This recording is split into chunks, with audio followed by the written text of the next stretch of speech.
బీసీలకు 42% రిజర్వేషన్లపై కాంగ్రెస్ ప్రభుత్వం చిత్తశుద్దితో ఉందని పీసీసీ చీఫ్ మహేష్ కుమార్ గౌడ్ అన్నారు.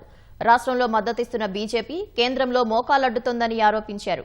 బీసీలకు 42% రిజర్వేషన్ల సాధనే లక్ష్యంగా ఢిల్లీలోని జంతర్ మంతర్ వద్ద బీసీ సంఘాల నాయకులు ధర్నా చేశారు. పీసీసీ చీఫ్ మహేష్ గౌడ్, మాజీ మంత్రి శ్రీనివాస్ గౌడ్, జాజుల శ్రీనివాస్ గౌడ్ ధర్నాలో పాల్గొన్నారు. కాంగ్రెస్ పార్టీ 42% రిజర్వేషన్ ఇవ్వడంలో చట్టబద్ధత సాధించడంలో ఎవరు కూడా కాంగ్రెస్ పార్టీని కానీ రేవంత్ రెడ్డి గారిని కానీ చిత్తశుద్ధి శంకించాల్సిన అవసరం లేదు. మా ముఖ్యమంత్రి గారికి మాకు బీసీ రిజర్వేషన్ ఇవ్వాలని తపన పట్టుదల ఉంది. దాని కారణంగానే ముఖ్యమంత్రి గారి నేతృత్వంలో 2 చట్టాలు చేయడం, ఒక ఆర్డినెన్స్ తీసుకోవడం జరిగింది.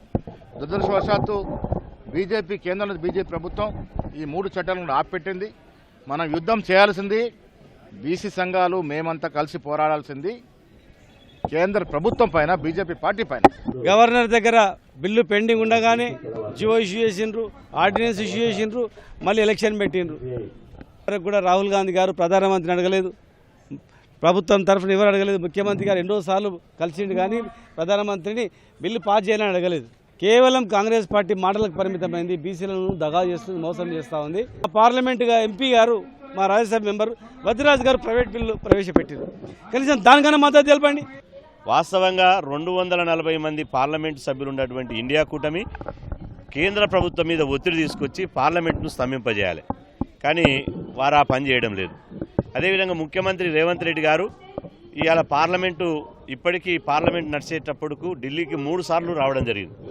3 సార్లు వచ్చారు. అఖిలపక్షాన్ని తీసుకొని ఢిల్లీకి రావాలని చెప్పి మేము డిమాండ్ చేసినాం.